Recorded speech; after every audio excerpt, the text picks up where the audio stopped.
ಸಮತಾ ಸೈನಿಕ ದಳದ ರಾಜ್ಯಾಧ್ಯಕ್ಷರಾದ ಜಿ.ಸಿ. ವೆಂಕಟರಮಣಪ್ಪರವರ ನೇತೃತ್ವದಲ್ಲಿ ಸಮತಾ ಸೈನಿಕ ದಳ ವತಿಯಿಂದ ಬೆಂಗಳೂರು ನಗರ ಜಿಲ್ಲೆ ದಕ್ಷಿಣ ತಾಲ್ಲೂಕು ಕನಕಪುರ ಮುಖ್ಯರಸ್ತೆಯ ಉದಿಪಾಳ್ಯ ಆರ್ಟ್ ಆಫ್ ಲಿವಿಂಗ್ ಆಶ್ರಮವು ಒತ್ತುವರಿ ಮಾಡಿರುವ 100 ಎಕರೆ ಸರ್ಕಾರಿ ಭೂಮಿಯನ್ನು ವಶಕ್ಕೆ ಪಡೆಯುವ ತನಕ ಅನಿರ್ದಿಷ್ಟಾವಧಿ ಧರಣಿ ಸತ್ಯಾಗ್ರಹ ಹಮ್ಮಿಕೊಳ್ಳಲಾಗಿತ್ತು.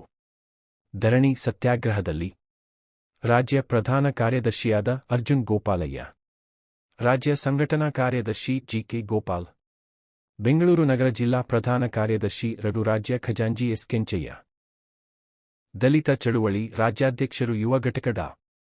ಎಂ. ನಾಗೇಶ್, ಕಾರ್ಯಾಧ್ಯಕ್ಷರು ಡಾ. ಜಿ. ಗೋವಿಂದಯ್ಯ ಹಾಗೂ ಅನೇಕ ಮುಖಂಡರು, ಜಮೀನು ಕಳೆದುಕೊಂಡಿರುವವರು, ಮಾನವೀಯ ಮೌಲ್ಯಗಳುಳ್ಳವರು, ಸಂಘ ಸಂಸ್ಥೆಯವರು ಮತ್ತು ಸಾರ್ವಜನಿಕರು ಭಾಗವಹಿಸಿ ಗುಳುಂ ಗುರೂಜಿ ಆಶ್ರಮದ ಅಕ್ರಮದ ವಿರುದ್ಧ ಆಕ್ರೋಶ ವ್ಯಕ್ತಪಡಿಸಿದ್ದರು. ನಮ್ಮ ಮಾಧ್ಯಮಗಳ ಜೊತೆ ಮಾತನಾಡಿದರು. ತೊಲಗಿಸಿ ತೊಲಗಿಸಿ ತೊಲಗಿಸಿ ತೊಲಗಿಸಿ ತೊಲಗಿಸಿ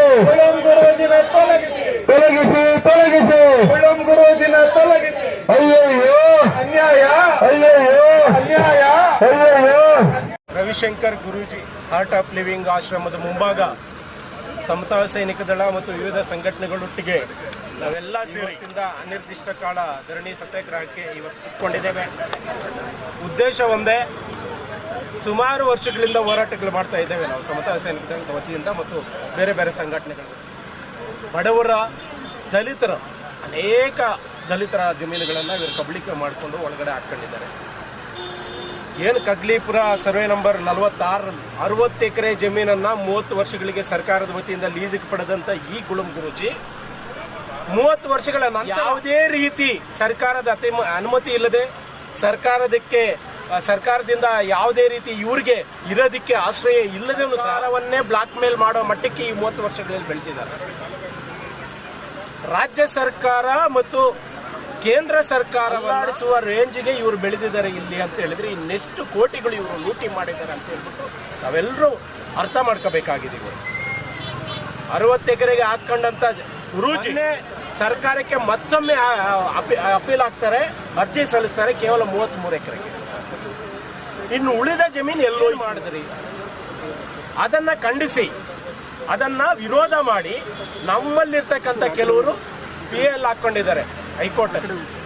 ಯಾವುದೇ ಕಾರಣಕ್ಕೂ ಈ ಗುರೂಜಿಗೆ ಕೊಡಬಾರ್ದು, ಲೀಸಿಗೆ ಕೊಡಬಾರ್ದು, ಭೂಮಿ ಕೊಡಬಾರ್ದು. ಇಲ್ಲಿ ದಲಿತರದ್ದು ಹಾಕೊಂಡಿದ್ದಾರೆ, ಬಡವರದ್ದು ಹಾಕೊಂಡಿದ್ದಾರೆ ಜಮೀನನ್ನ, ಎಲ್ಲ 100 ಎಕರೆಯನ್ನ ಗುಳುಂ ಮಾಡಿದ್ದಾರೆ ಇವರು ಅಂತ ಹೇಳ್ಬಿಟ್ಟು ಸರ್ಕಾರ ಹೈಕೋರ್ಟ್ ಅಲ್ಲಿ ಪಿಟಿಷನ್ ಇನ್ನೂ ಪೆಂಡಿಂಗ್ ಇದೆ, ನ್ಯಾಯಾಲಯದಲ್ಲಿ ಪೆಂಡಿಂಗ್ ಇದೆ.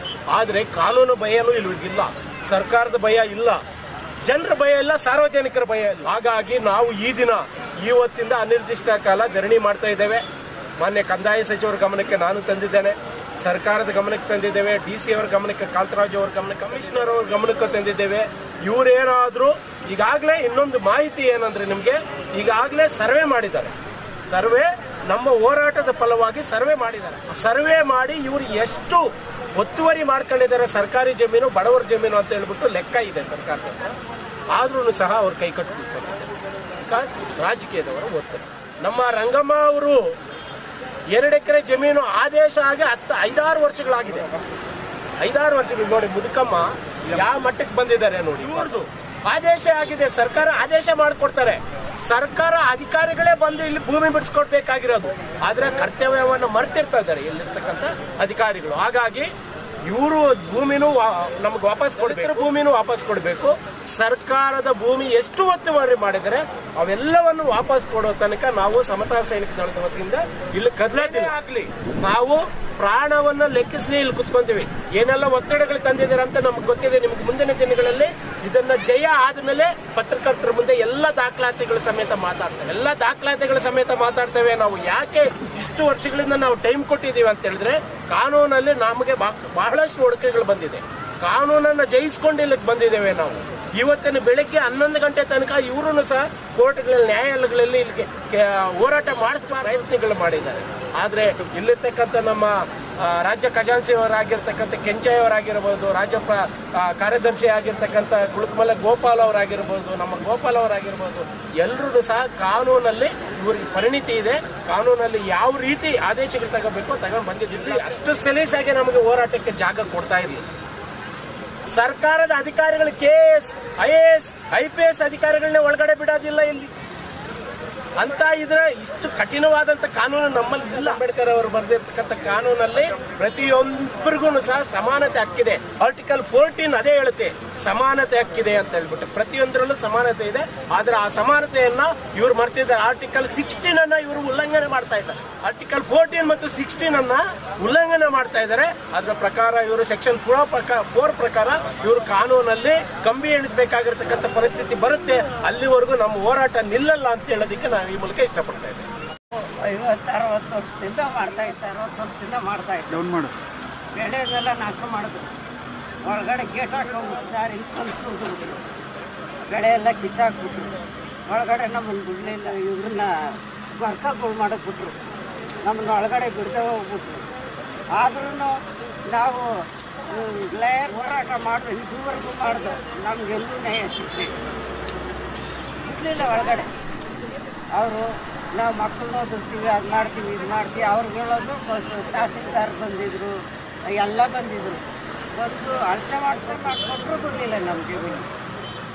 ನಮ್ಗೆ ಇವಾಗ ನಾವು 50 ವರ್ಷದಿಂದ ಮನೆ ರಿಜಿಸ್ಟ್ರ್ ಮಾಡೋಕ್ಕೆ 1000 ರೂಪಾಯಿ ಇಲ್ಲ, ಆ ಪರಿಸ್ಥಿತಿ ಇದ್ದೀವಿ.